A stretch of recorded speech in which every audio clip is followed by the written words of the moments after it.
Okay. I'm going to show you guys how to do 6-5 homework, where we're adding and subtracting mixed numbers. And so on your homework, I'm going to start actually with number 2 because that's where it starts to get tricky. And when I look at number 2, I need to think that first I need to add my fractions, and then I'm going to add my whole numbers or my ones place. So let me start with my fractions place.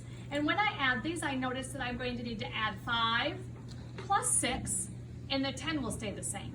Well, 5 plus 6 is 11, and then the 10 at the bottom. And 11 tenths is so improper.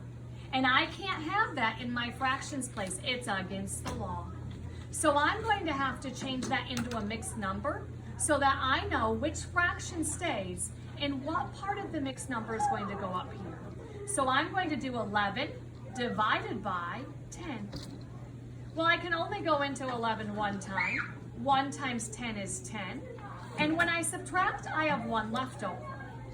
I understand that the mixed number for this is going to be 1 and 1/10. This is equal to 1 and 1/10. But now I can take the 1/10 and that stays on my fraction side because that's a fraction. And the 1 goes to my whole number side. 8 plus 1 is 9, and 9 plus 9 is 18. My answer is 18 and 1/10.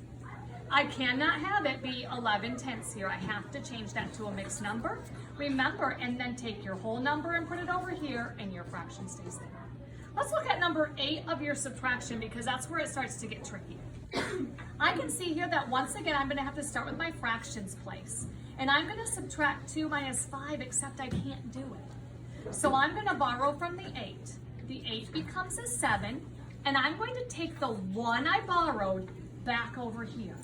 But it can't be a 1, it's got to be a fraction. This is my fractions place. So I'm going to turn that into a fraction, and I know that it's in sevenths. 1 whole is the same thing as 7 sevenths.